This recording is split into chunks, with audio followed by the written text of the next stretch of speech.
السلام علیکم ورحمۃ اللہ وبرکاتہ۔ وعلیکم السلام ورحمۃ اللہ وبرکاتہ۔ اعوذ باللہ السمیع العلیم من الشیطان الرجیم من ہمزہ ونفخہ ونفثہ۔ بسم اللہ الرحمن الرحیم۔ تبارک الذی جعل فی السماء بروجا وجعل فیہا سراجا وقمرا منیرا وهو الذی جعل اللیل والنہار خلفۃ لمن اراد ان یذکر او اراد شکورا۔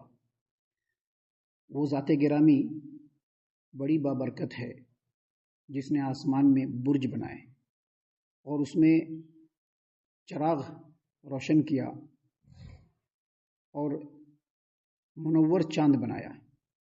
وہی وہ اللہ تبارک و تعالی ہے جس نے رات اور دن کو ایک دوسرے کے پیچھے آنے والا بنایا، اور یہ نظام اس لیے ہے تاکہ وہ شخص جو نصیحت حاصل کرنا چاہے وہ نصیحت حاصل کرے اور جو شکر گزاری ادا کرنا چاہے وہ شکر گزاری کرے۔ محترم سامعین کرام، سورۃ الفرقان سورہ نمبر 25 اور اسی سورت سے آیت نمبر 61 62 یعنی 61 اور 62، یہ دو آیات ابھی آپ کے سامنے تلاوت کی گئی۔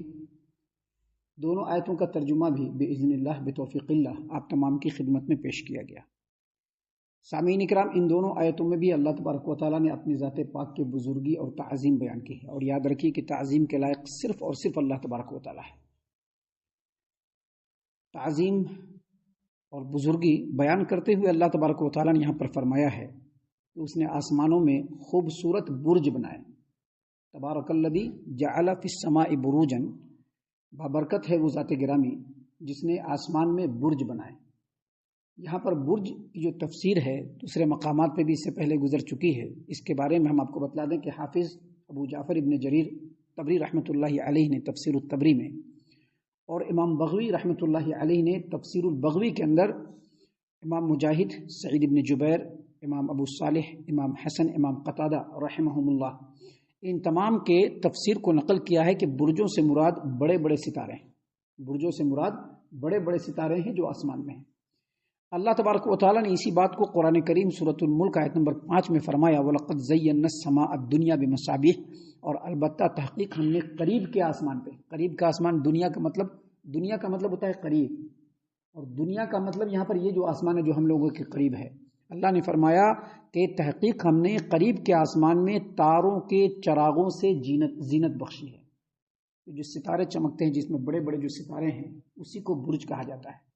سامعین کرام، اللہ تبارک و تعالیٰ نے اس کے بعد بیان فرمایا، تبارک الذی جعل فی السماء بروجا وجعل فیہا سراجا وقمرا منیرا۔ بڑی بابرکت ہے وہ ذات گرامی، اللہ تبارک و تعالیٰ بڑی برکت والا ہے جس نے آسمانوں میں برج بنائے اور ان میں آفتاب کا نہایت روشن چراغ بنایا، وقمرا منیرا، اور چمکتا ہوا چاند بھی بنایا۔ یعنی جو آسمان ہے جہاں اس میں ستارے ہیں تو سیارے بھی ہیں، جہاں اس آسمان میں ستارے ہیں تو سیارے بھی ہیں، اور چاند اور سورج جو ہے وہ سیارے ہیں۔ یاد رکھیے، دن میں اللہ تبارک و تعالیٰ کی مخلوقات اور انسانوں کی روشنی کا سب سے بڑا منبع اور ذریعہ جو ہے وہ سورج ہے، جبکہ رات میں انسانوں کی روشنی کے لیے اللہ تبارک و تعالیٰ نے کیا بنایا؟ چاند بنایا۔ سامعین کرام، چاند اور سورج ان دونوں کی روشنی میں بڑا فرق ہے۔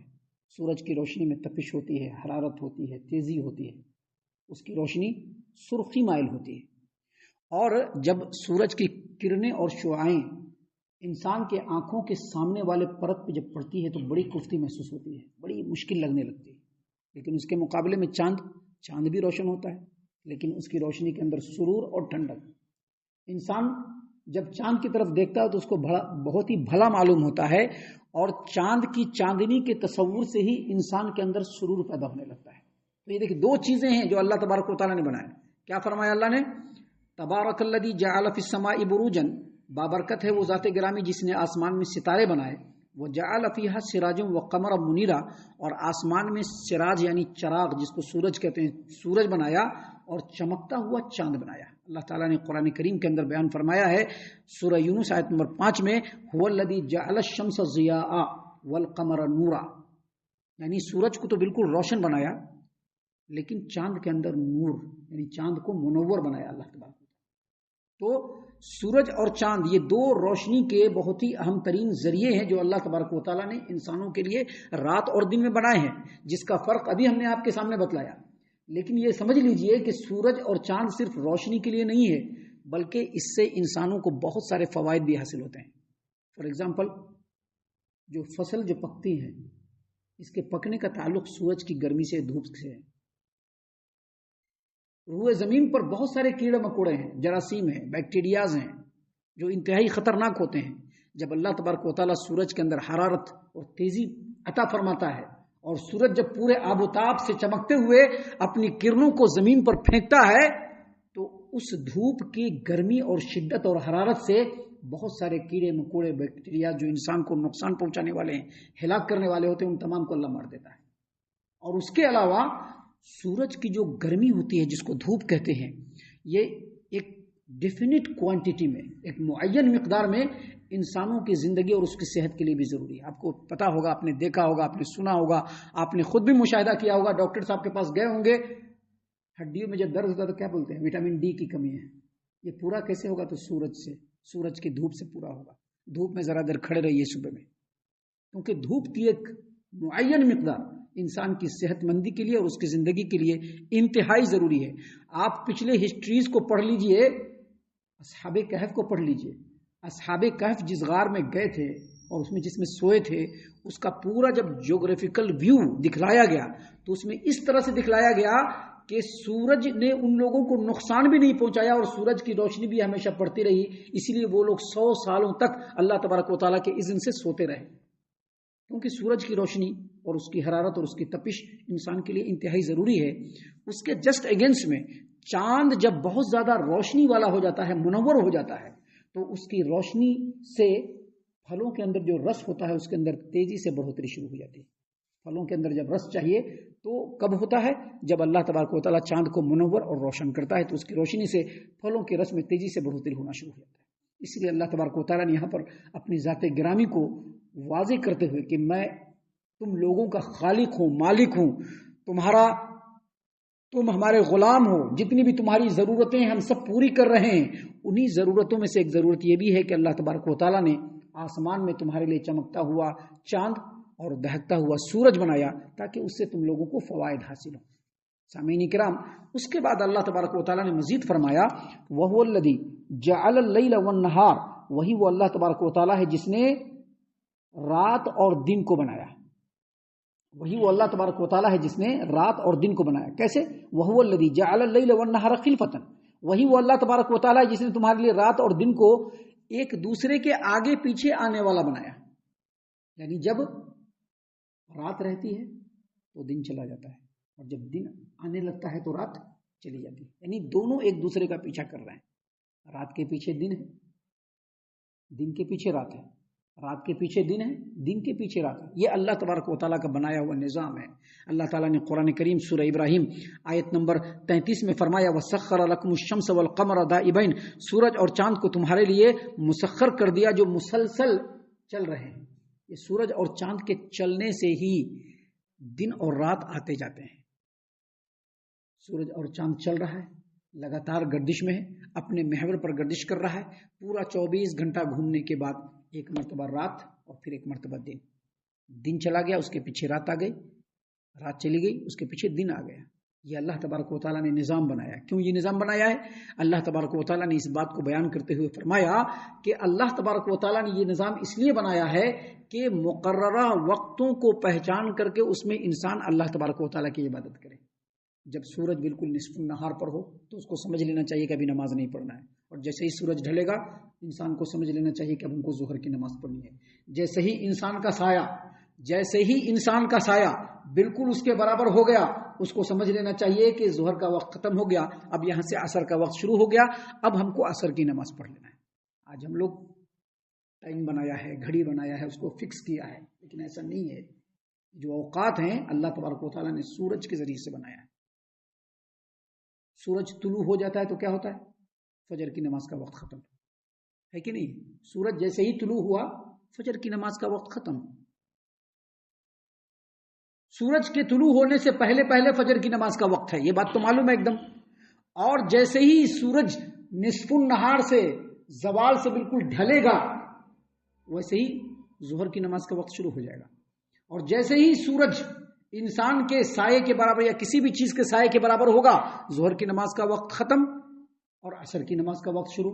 اور جیسے ہی سورج غروب ہوا تو کیا ہوا؟ مغرب کی نماز کا وقت آیا. اور آپ نے سنا ہوگا یا پڑھا ہوگا یا یاد ہو یا اگر نہیں یاد ہو تو سمجھ لیجئے ابھی کہ جب مغرب کا وقت مکمل ہوتا ہے تو آسمان میں شفق میں ایک طرف کی سرخی ہوتی ہے. جب وہ سرخی رہتی ہے تو اس کا مطلب ہے کہ سورج کی روشنی پڑ رہی ہے وہاں پہ. اور جیسے ہی وہ سرخی غائب ہوگا تو عشاء کی نماز کا وقت شروع ہو جائے گا. اللہ تبارک و تعالیٰ نے رات اور دن کو جو ایک دوسرے کے پیچھے بنایا ہے اس کے پیچھے جو اصل مقصد ہے وہ یہ کہ انسان مقررہ وقت کو پہچان کر کے ان اوقات میں اللہ تبارک و تعالیٰ کی عبادت کرے. رات ہے، دن ہے، رات میں آرام کرے، دن میں کام کرے. کبھی دن میں کام نہیں کر پایا تو اس کام کو کب پورا کر لے؟ رات میں پورا کر لے. کبھی رات میں ٹھیک سے نہیں سو پایا تو اس نیند کو کب پورا کر لے؟ دن میں پورا کر لے. اللہ تبارک و تعالیٰ نے یہ نظام اسی لیے بنایا ہے. صحیح مسلم کی روایت ہے، نبی کریم صلی اللہ علیہ وسلم نے فرمایا کہ اللہ تبارک و تعالیٰ رات کے وقت میں اپنے ہاتھ کو پھیلاتا ہے. کیوں پھیلاتا ہے؟ تاکہ بندے جس گناہ کو دن میں کیے ہیں وہ رات میں اللہ تبارک و تعالیٰ سے معافی مانگ لیں. اور پھر دن کے وقت میں اللہ تبارک و تعالیٰ ہاتھ پھیلاتا ہے. کیوں؟ تاکہ جو بندے رات میں گناہ کیے ہیں وہ دن میں اللہ تبارک و تعالیٰ سے معافی مانگ لیں. سامعین کرام، یہاں پر جو اللہ نے فرمایا ہے وَهُوَ الَّذِي جَعَلَ اللَّيْلَ وَالنَّهَارَ خِلْفَةً، وہی وہ اللہ تبارک و تعالیٰ ہے جس نے رات اور دن کو ایک دوسرے کے پیچھے آنے والا بنایا اور مختلف بنایا. امام مجاہد اور امام قتادہ رحمہم اللہ، ان دونوں ائمہ مفسرین نے اس آیت کریمہ کی تفسیر میں بتلایا ہے کہ خلفتن کا مطلب ہوتا ہے ایک دوسرے کے پیچھے آنا اور مختلف ہو کر کے آنا، ڈفرینٹ ہو کر کے آنا. دن اپنی روشنی کے ساتھ اور رات اپنی تاریکی اور سیاہی کے ساتھ بالکل ایک دوسرے سے ڈفرینٹ ہے اور ایک دوسرے کے پیچھے پیچھے آتے ہیں. یہی چیز اللہ تبارک و تعالیٰ نے بتلایا یہاں پر کہ اللہ تبارک و تعالیٰ نے مختلف انداز میں رات اور دن کو بنایا تاکہ وہ ایک دوسرے کے پیچھے پیچھے آئیں. لمن اراد ان یذکر او اراد شکورا. اور یہ باتیں، یہ جو نظام اللہ نے بنایا ہے، یہ نظام اللہ نے کیوں بنایا؟ تاکہ جو شخص غور کرنا چاہے سمجھنے کے لیے وہ غور و فکر کر لے، اور جو شکر گزاری ادا کرنا چاہے وہ اللہ کی شکر گزاری ادا کرے. ہم اللہ سے دعا کرتے ہیں کہ اللہ تعالی ہم تمام کو ان تمام باتوں کے اوپر خوب غور و فکر اور تدبر کرنے کے ساتھ ساتھ ان باتوں پر عمل کرنے کی بھی توفیق عنایت فرمائے. آمین. اللہ تعالی ہم تمام کو صحیح معنوں میں پکا سچا مومن مسلمان بنائے، اللہ اور اس کے رسول صلی اللہ علیہ وسلم کی اطاعت و فرما برداری کرنے والا بنائے، صحابہ کرام رضی اللہ عنہم کے طریقے پر چلنے والا بنائے، جنت الفردوس میں جگہ عطا فرمائے. اے اللہ ہم تمام کو جہنم سے پناہ دے. اے رب العالمین ہم تمام کو جہنم سے پناہ دے. اے مالک الملک ہم تمام کو جہنم سے پناہ دے. آمین یا رب العالمین. وما علینا الا البلاغ المبین.